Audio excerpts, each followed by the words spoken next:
This mixed group of service members traveled from all over the southeastern United States to Shaw Air Force Base for high-altitude training. Here they learn about the effects of a low oxygen atmosphere on the human body, called hypoxia. The highlight of the training is the first-hand experience. These Marines, sailors, and soldiers will feel the effects of hypoxia using this, an altitude chamber. In this environment, they get the first experience that they have going to those altitudes, but in a safe environment where we have people inside the chamber with them on oxygen the whole time, making sure that they don't have any problems, helping them out if they do have any issues, and getting through that whole experience safely while still learning from that experience the type of threats that they may be facing at those high altitude environments. The students are brought to a higher altitude in the chamber to feel what it's like to breathe lower oxygen levels.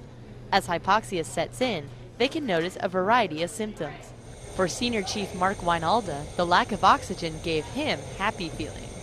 Felt good. Definitely the numbness, the tingling, the euphoria. You can notice your mental acuity kind of degrading somewhat. So I mean, it's relatively quick as far as the onset of the symptoms. Once the symptoms set in, the trainees activate their own oxygen to recover. The key to training is having each individual learn where their limits are.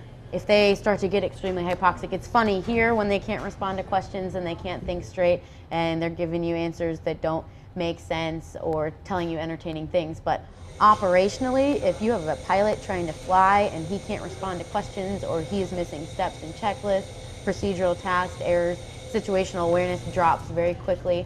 And eventually, if they don't correct for it, they can get to the point where they pass out. So as fun and entertaining as it is here, the main goal is that we keep the aircrew safe and help them recognize those symptoms of hypoxia so it doesn't creep up on them and they exceed that time in which they have to correct for themselves or they're still functionally conscious. Shaw Air Force Base has the only altitude chamber in the region, drawing students of all services from nearby installations. The joint training environment mirrors the operational environment many of them work in, ensuring everyone knows the same procedures for staying safe in hazardous environments. Staff Sergeant Gena Armstrong, Shaw Air Force Base, South Carolina.